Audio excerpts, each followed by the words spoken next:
बहीण आपली आहे ना. बायकोला साडी घेताना कधीच बहिणीला विचारायचं, बायकोला विचारायचं नाही बहिणीला घेताना. ती काय बरे होय का? ती लगेच म्हणजे काय आणायची गरज आहे, कपाट भरलंय.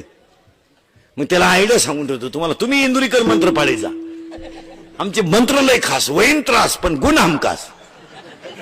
तुम्हाला सांगतो महाराज, आपण आपल्या बायकोचं जर कधी ऐकलं नाही ना, आपल्या भावाची ना आपली मारामारी कधीच होणार नाही.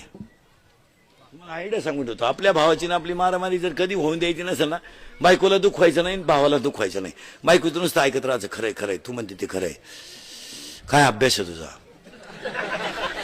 इतक्या दिवस माझ्या डोक्यात नव्हतं आलं. पाऊस सकाळी चहा ठेवून नादी लावायची, घ्यायचा दिवस काढून कुठं सांगत बसते तेवढी तुम्ही आपले मंत्र शिका. सकाळी घाई निघायचं ना बाहेर कीर्तनाला, इकडे तिकडं. बायको कालच्या उखाड्या सांगायला लागली ना, खरंय खरंय पाहू उद्या परवा चहा ठेव, बंद करून टाकायचं.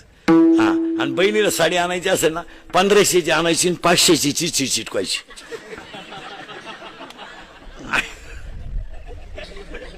आयडियाच करायची, 1500ची घ्यायची, 500ची चिठ्ठी चिटकायची, तिच्या पुढे टाकायची. डोळे वासून पाहती 500ला, अगं 300लाच होत्या, उगाच कलर आवडला म्हणून 500 दिले. सेल मध्ये दिलंय ना, अशी जळाली पाहिजे ती. पण ती आपल्या पुढची, ती म्हणते मग असं करते, ही मला ठेवते.